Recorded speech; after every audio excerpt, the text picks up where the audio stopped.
Dans les coulisses du parc, la journée commence toujours vers 6h30 et c'est Martine qui remplit les gamelles. Une cinquantaine de menus pour toutes sortes d'animaux que les soigneurs viendront chercher vers 8h pour faire la distribution. En l'occurrence, ces gamelles sont pour des loups à crinière. Le matin, ils ont des petits canetons. Et le soir, on leur donne des rôs, soit des cuisses de poulet.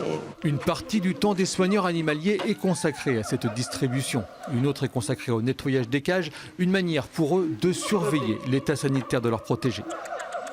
On peut voir si justement il n'y a pas eu des maladies développées, s'ils n'ont pas eu de blessures. Si un animal ne vient pas manger le matin, c'est que forcément il y a eu un problème.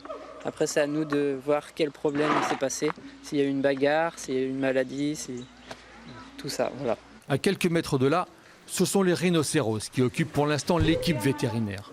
Séance d'entraînement médical. Il faut apprendre à ces gros animaux à supporter un hypothétique traitement au cas où ils seraient malades.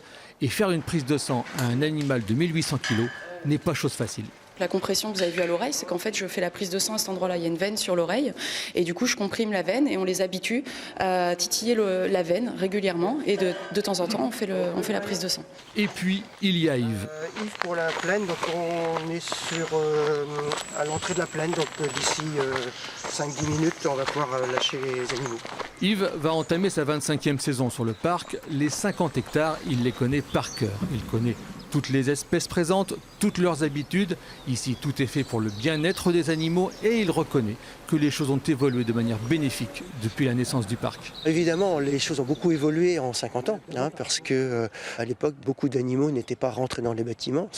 Tout le monde restait en extérieur et donc il n'y avait pas les espèces que nous avons actuellement. Et en ce week-end anniversaire, le public devrait aussi découvrir les coulisses du parc. Vous avez été 270 000 l'année dernière à admirer, entre autres, le spectacle des oiseaux.